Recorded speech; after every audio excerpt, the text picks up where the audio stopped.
Love can be a strong emotional bond among family members, so strong that it can sometimes cause incredible things to happen, like this story of Jamie Hicks and a love that transcended life itself. Beth and Jamie Hicks were a mother and daughter team that had to learn to take care of themselves. Beth's husband died when Jamie was still in grade school, but Beth Hicks had managed to make a life for both of them. Now, with Jamie all but grown, they faced the world together in a happy and healthy way. Jamie grew up believing things would always be this way. In fact, Beth promised Jamie when her father died that she would never leave her alone. You and I are gonna grow old together. You're not getting rid of me that easily. I thought so.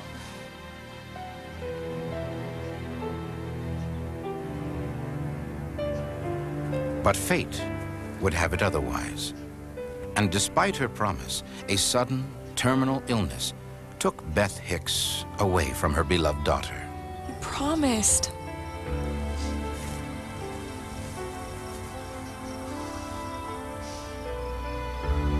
Loneliness seemed to surround Jamie from that moment on. Marriage, a few years later, brought a new joy to her life. But her husband was called to active duty during the Gulf War, and she was alone again when her own baby girl was born.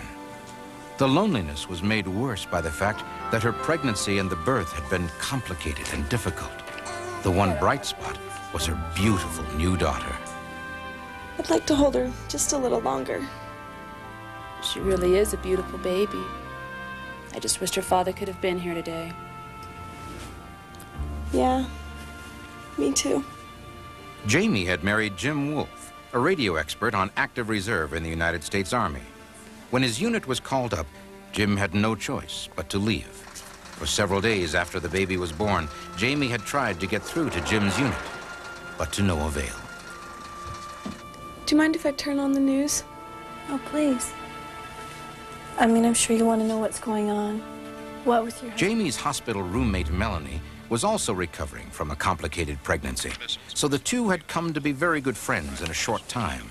Now, Melanie shared every bit of Jamie's interest in the unfolding events in Saudi Arabia. Jamie knew the name of her husband's unit, and every chance they got, they watched the television news broadcast, hoping to see some sign of where Jamie's husband might be.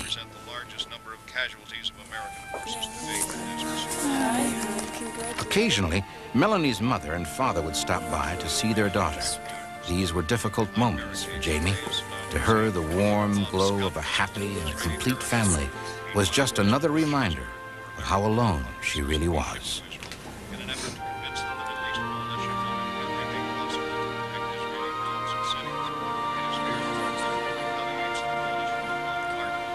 Oh, Mama, I'm so alone.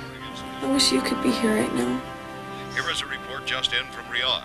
According to INS News Service, a missile believed to be one of the Iraqi Scuds just moments ago made a direct hit on a warehouse near Riyadh. The warehouse was being used as barracks for an Army communications unit, the 253rd Signal Battalion, a reserve unit that has only been in the Persian Gulf for a few months. First reports... The news broadcast filled Jamie with fear. The 253rd was Jim Wolfe's unit. Army officials are saying there were no survivors. If the report is true, it will be the first time a Scud missile has...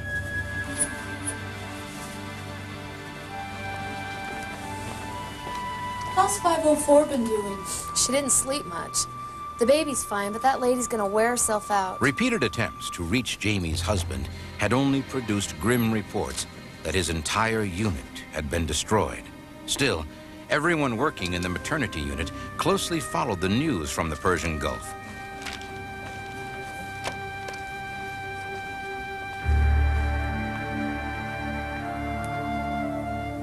But Jamie heard nothing from her husband, and her fear and anxiety badly slowed her recovery.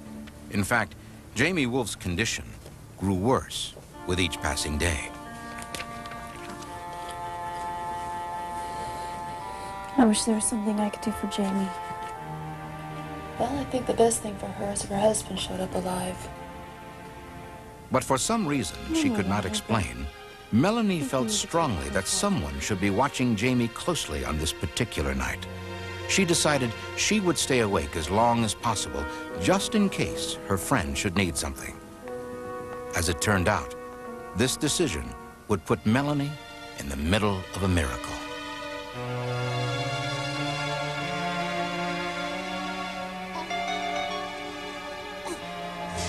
Shortly after midnight, a woman came into the room. Oh. Hi. Are you looking for Jamie Wolf?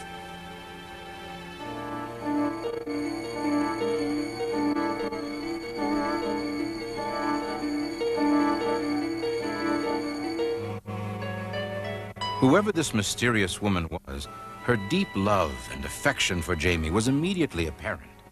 And Melanie could see that just her touch had an instant calming effect on her friend. That's her little girl. She's beautiful, isn't she?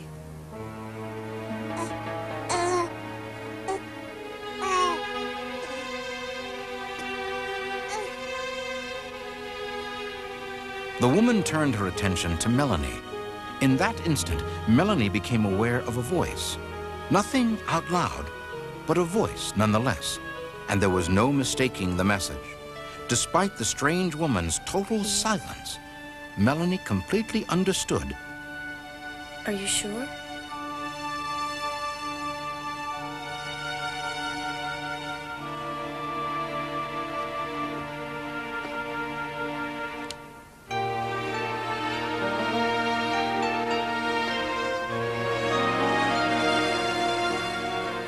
There's Drake. There's a woman in here that I want you to meet. I swear. Just as suddenly as she had come, the mysterious woman disappeared. At that moment, Jamie woke up, refreshed and relaxed for the first time in several days. Wow, did I sleep well? You had a visitor. What? I can't explain this. And I know it sounds crazy. Melanie quickly relayed the message the woman had given her. Jamie's husband was alive and well, and on his way home. Because he's coming home. Well, who was it? It was your mother. My mother died 7 years ago. At first, Jamie didn't believe what her friend was telling her.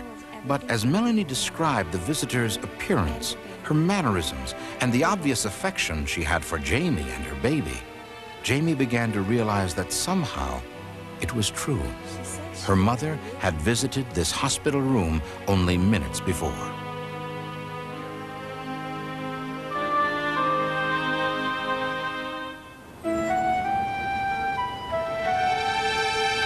Jamie's condition quickly improved, and by the next day she was ready to return home with her daughter.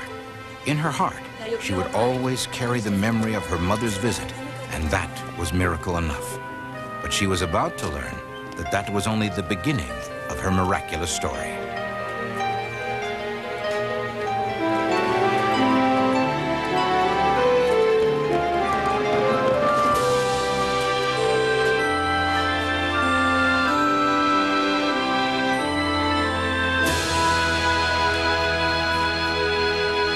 I wasn't in the barracks when the Scud missile hit.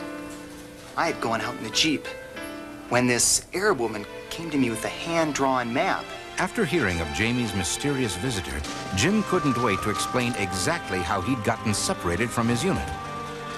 Jim's unit had been moving from one temporary base of operations to another in order to keep the enemy guessing.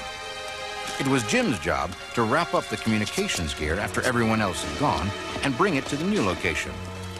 He and a companion had just loaded the last of the radio equipment and were getting ready to pull out, when suddenly a woman appeared out of nowhere and approached the vehicle. She seemed to be in a hurry, and there was something else, something he couldn't quite put his finger on. She told him she had been sent to tell him his unit would be waiting at a new location, and that she'd been sent with a map so he would be sure and find the right place. Ordinarily, he wouldn't have even spoken to a native woman, but there was something about her eyes. She had blue eyes, just like Jamie's.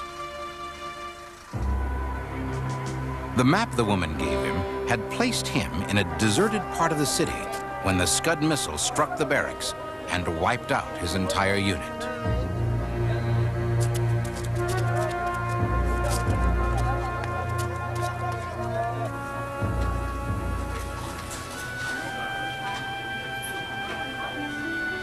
Blue eyes are almost unheard of in the Middle East. Could those blue eyes that captivated Jim Wolfe and saved his life have belonged to Jamie's mother?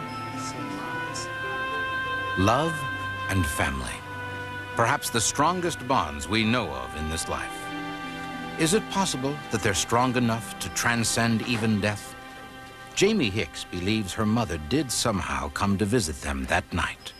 It was a miraculous visit that kept their family together. After I was told of the sightings of my mother, it gave me a very calm sense of inner peace. I felt complete. I felt like my mother had actually been there. I really do believe that she was. And before Emma was born, I was very sad that her grandmother wouldn't be able to see her. And I'd see other grandmothers getting excited about the birth of their grandchildren. And now I feel that Mother really visited Emerald. And I put it in Emerald's baby book that Mama had been there. And I think it's going to mean a lot to her someday when she grows up and she knows that her grandmother cared enough to come by and see her.